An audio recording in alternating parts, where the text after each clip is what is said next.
Feeling like a shark in a shrimp tank. Big fish, small pond in the shrimp tank. Good afternoon, everybody, and welcome to our post-show wrap-up video here on the Central Pennsylvania Shrimp Tank, brought to you from our studio here in the metropolis of Dillsburg, Pennsylvania.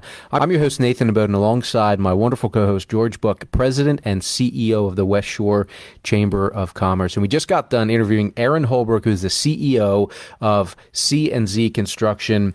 We learned all about how they differentiate themselves in the marketplace, their specialty and niche in fire and flood damage and restoration, how to market and just do a more white knight approach, which we're going to talk about here on this video. But to catch the full replay, you can go to our website at shrimptankpodcast.com/CentralPA. Also, if you're tuning in here, obviously on Facebook, or if you see us on Instagram or LinkedIn, please go to our page, click that like and follow button so you can stay up to date on all these episodes. Also, if you're a podcaster, you can find us on pretty much every podcast app that's out there. So, Aaron, officially, welcome to the show. Welcome to the live. Thanks for being with us earlier. Why don't you give our viewers here just a little bit of background on you, C&Z Construction, and maybe just originally touch on your specialty and where you really help out individuals and homeowners. Okay. Every time you say podcasters, I think you're talking to people who actually do podcasts. So I'm like, who is he? Like trying to get this, message across to. Yeah, so everybody. Everybody. Yeah. Okay. Yeah. So like you mean like people that listen to podcasts? Correct. Okay. Exactly. Okay. Yeah. I was wildly shocked you had that many people creating their own podcasts who listen to this. But we might. I don't know. You're a big draw. So I guess so. Yeah, you're right. Today you're the big draw. That's right. Yeah. No pressure. No pressure. Yeah. So C&Z was founded in 1983 by Paul Carleville. Mm-hmm. He started as a general remodeling company. Decks, flips, pop the top additions, kitchens, bathrooms, whatever. He would pretty much get into whatever project he could find. He did that for a while, and then, as he increased his cash flow, he started out at the back of a rented garage. As he increased his cash flow and profitability, he ended up buying an office on Dairy Street, where we still are today. Mm-hmm. He then somehow got into the insurance industry by having a few claims where he realized that he was having to try and straddle a fence to make the customer happy and also the insurance company happy and work within their budget. He didn't like that at all. He thought, it wasn't the right thing to do. He would take his own money and put into projects in order to finish them properly. Sure. So eventually he paired up with another business in the area and started growing the fire restoration side of C&Z Construction. He became very successful at that. And then in about 2001, 2002, I came on board as a laborer, and obviously that just, shot us to stardom. Yeah, it did. I mean, me on the shovel and, with the hammer and, tearing everything down, that was the breaking point. So, you say that jokingly, but you have seen almost 10x growth since that point in time, which just means the business has done really well since then, but you've also advanced your role there. Correct. I started there like during college as a laborer, then worked my way up to like carpenter helper. And that's, about the extent of where I got to. Yeah. But I was going... Is that what the C in CEO stands for? Carpenter, extraordinaire, operator. There it is. Craftsman. I was going to school at Pitt for... I wanted to be a pharmacist. After about 3 years of that and working in a pharmacy as well, at the same time, I realized I didn't want to deal with insurance companies. So I smartly decided to just be working for C&Z Construction, which at the time I didn't realize our integration with the insurance. Going to be dealing with So here I am, 20 years later. The ironic twist in life's journey. It's fantastic. So I started working for him, and then one day our salesman goes out on vacation, and there's a huge fire, and Paul tells me, hey, come over here. I'm going to basically give you a crash course on sales, but ultimately just go represent the company the best way you know how. Sure. And sends me out there, and I literally have no idea what I'm doing. But you look good. I look good, and I was probably the only guy who didn't look like a complete scumbag trying to get them to talk to him. So they end up talking to me. We get the job. And he's like, oh, man. He's like, you might actually be good at this. And I'm like, oh, hey, sounds good to me. I'll try it. So, I was working for him in the summers, and any breaks I got, eventually I wanted to then drop out and start my own gym. And like any 21-year-old who's has no clue what they're doing. It sounds like a great idea. Yeah, sure. I went to him for funding, and he convinced me it probably wasn't in my best interest. So he said, hey, why don't you do this? Finish school, get your degree in whatever you want, and then I'll mentor you and train you in what we do and show you, I'll teach you everything you need to know. Sure. So ended up graduating from Pitt a year later with an accounting degree. And he then basically mentored me, taught me estimating, project management, how to run a small business. Right. And then we worked together, and with a bunch of other people on our team now, have grown it into, we're about 10 to 12 million a year in gross sales. So that's awesome.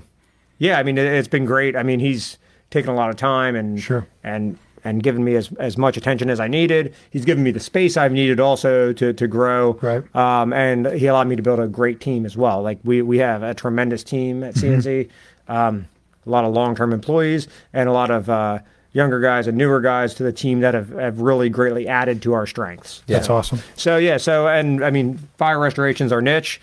We really got away from the custom remodeling at about during 08, 09, 10, whenever that was, the last downturn, and really went full force into restoration because we realized what a value we provided to all of our customers, and what really wasn't being offered in the marketplace was an advocate for these people who had fires. So we really wanted to double down on that and make that a core part of our business, and that's what we've been doing, and that's what's really spurred our growth. Just like anything else, picking your niche, finding it, really helps you develop. So Talk a little bit. I know we talked about it on the podcast, but tell everybody a little bit about those sort of principles that you guys are working from that does make you uniquely different as compared with your peers. Well, I mean, the first thing is being a consumer advocate. Sure. We don't get any work from the insurance carriers. So pretty much every other restoration company you see gets referred in by the insurance carriers. Okay. So at some point, they've got to answer to somebody. Right. And the only people we have to answer to are our customers. Gotcha. And that's what really makes us different. So we're able to come at it from a different perspective. The other guys, they have a lot of benefit in certain areas, like immediate response. Like people don't know who to call. They might say, hey, I've got a pipe leaking in my house. It's blown and I've got water pouring all through my house. Hey, I call my insurance company. They send a remediation contractor out immediately. They have a huge purpose and are very helpful in those areas.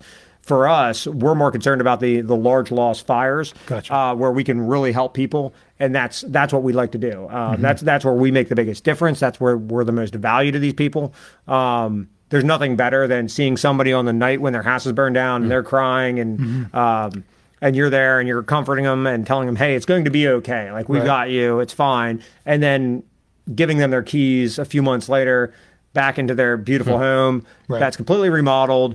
We're there in a completely different space. It's unbelievable because like the mental frustration is and emotional turmoil they go through is probably worse than the actual rebuild process in the fire. So that's a very small part of the fire happening. Like, it seems like a large part because it's their biggest asset, biggest investment, but in reality, the emotional aspect and the toll that it takes is really the big part, and that's the part that we try to be as helpful as possible with. So. Right. Yeah. You talked too about kind of differentiating, and we jokingly use the term ambulance chaser, or in this case, really fire truck chaser, and how really that's how we've had other people in the construction industry in our business, Alex Bazdar, John Petrie, their marketing and their ability to get customers is a completely different way because they are putting a message out there about their ability to do work in a professional way, that when somebody's ready to shop the market or whatever they're going to do, they're doing that. But when somebody's got a fire, they're not thinking about, well, I need to call C&Z. Aaron has unbelievable hair. I got to go and bring him in to do this job. Surprisingly, that has not gotten me any jobs. It's unbelievable. I don't understand why. Well, that's a branding issue. We'll deal with that later. But talk a little bit about... We can work on that afterwards? Yeah, yeah, we can. Talk a little bit just quickly, and I want to talk about that insurance adjustment or that process and how you guys differentiate. But talk about how you differentiate yourselves when the situation happens where there's a fire, you show up with 4, 5, 6, 7 other potential companies that are there that help give people confidence that you guys are different? I mean, first, it's our frontline guys. When they're out there, they present themselves well. They're very professional. They're calming. They know what they're doing. They know how this is going to unfold. Sure. They know at the end of the day, you're going to be all right. And so that they have that knowledge and security knowing that. And they know that the company that stands behind them and the people that work inside that company are going to do the best for them. Sure. So it's really easy to sell something when you truly believe in what you do, Right. and you have the ability to do it. So one, I mean, they do a great job doing that. And like I said earlier, since we're not beholden to any insurance companies, we're able to differentiate ourselves that way. But then also when we do our emergency services, a lot of guys will send like a pickup truck with a few boards and they'll put them on a skew. Like our guys, when they go out, it's square boards. Like they do an amazing job. When our board ups and tarps get put on, they look like they were done purposefully. Sure. And people see that and they're like, hey, these guys actually care about their work. Right. And that is a huge help to us. Right. You're setting the stage up front of professionalism and just Right. being different. Yeah. Yeah. And care for their property. Right. Not just a haphazard, we'll just throw this up because we have to. Yeah. Right. Well, you mentioned it's less about it being a transaction where, okay, somebody lost their house and there's going to be an insurance claim and we're going to do business, and more about how, just even in talking the verbiage you used, you're dealing with somebody's life. Yeah. Their Right. maybe their biggest asset. It's got memories and personal belongings and things like that may have been destroyed, and it's a massive emotional experience. And you guys take that seriously and translate to what you're doing. Yeah, I mean, absolutely, and it feels great doing it. I mean, it's it's not every day. You're not happy every day, but it feels great at the end of the day what you do. And like I said, the value we bring to people. I mean, it's nice to go home and know that you're able to make money and help people at the same time. Yeah. And additionally, it's immediate feedback. Like you get to see your results very quickly of your work. It's not like you're doing something and you don't see it for 5-6 years. Right. We see it immediately. Yeah. And so it's truly like rewarding to do what we do. So. Sure. So when we talked about how you guys are different in being more of an advocate for the homeowner versus necessarily the insurance company, maybe just at a high level, talk about some just quick things that a homeowner really should be aware of when they go into this process to just better prepare themselves to get what's rightfully theirs. I don't know if that's the best way to say it or not. Yeah. So I mean, I think the first thing they need to do is make sure their insurance coverages are good. I mean, it's not that the value of your house does not matter.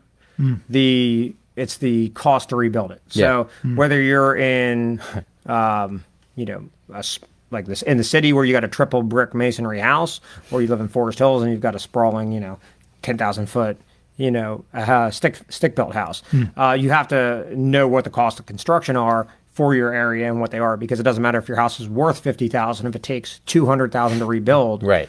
Then that's what it takes to rebuild it. Right. But I mean, and we talked about this on the podcast, was the ever rising increase in materials and labor. Right. So, I mean, I would encourage everybody to up their insurance immediately. I mean, it's, we've run into many clients recently that are underinsured just because of the increase in these materials and increase in labor costs. So that'd be my first thing. The second thing is, it's your right to choose your contractor and who you work with. Yep. So the insurance company can't force you to take anybody. They can't tell you who to use. They can't tell you who not to use. One of the other things that I always recommend, and if I ever had a fire loss, I would hire a public adjuster. I'd research them. I'd look them up. We typically partner with two companies, United Adjusters of America and National Adjustment Bureau. We found that they both do a very good job. They're very knowledgeable. They handle the claims professionally, and they provide an aspect of claim negotiation that you can't do on your own or just with a contractor. Reason for having them is they actually understand the insurance industry, the lingo, and they're licensed through the State Insurance Commission. So to represent homeowners to insurance companies. The state realized a long time ago that insurance companies weren't always necessarily fair to insureds. Gotcha. So they created this position. So those would be my three things. And I guess lastly, a lot of insurance carriers say, hey, just, go ahead, start throwing stuff out. You're good. We'll pay you for it. Don't throw anything out until you know for a fact that it's getting paid for. Yeah. Because once it's gone, there's your evidence. Right. Like, hey, show me that, that table that you threw out. Well, I threw it out. Right. It's in a dumpster. It's gone. Yeah. Well, it's hard to prove. And I don't think any of that's done intentionally. But when you go through that process every day from an insurance adjuster standpoint or from our standpoint, Sure. it's, I've done 1,000 fires or so. And I mean, when you go through it for the first time, you're not thinking the same direction. Exactly. Anytime you do something for the first time, you're never going to do it as Yep. well as somebody who's been doing it that long. So. Yeah. Awesome.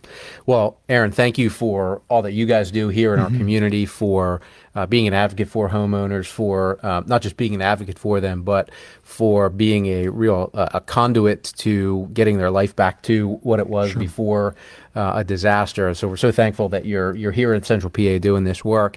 For everybody at home who may not know about you, but not that, again, anybody plans to go out and utilize your services, but life happens. If they want to learn more about you guys, what's the best way for them to do that? Well, there are two things. They can go on our website, czconstruction.net. You'll find some information there, but really the best way to do that would be to call into our office, talk to Connie. She's at the front desk. She's been there for almost 30 years now. Awesome. And then just ask to Does she ever go home on vacation? No. She just stays at the front She- desk. All the time. She is there all the checking. time. For 35 years. I bet Yeah. you she's missed less than 5 days of work. That's awesome. Yeah. I mean, You may obviously want to let her go sometime. Yeah, other than scheduled, vacations. Sure, I of mean, course. awesome. Right. Like, Okay. but yeah, I'd have her connect you with one of our claim representatives, Sure. And they can kind of walk you through the process, answer some questions, Okay. and then they can put you in the right direction too if they don't have the answer for you. But we're a great resource to use for any type of that information, just in the specifically in restoration, but also in any general construction projects. So. Awesome.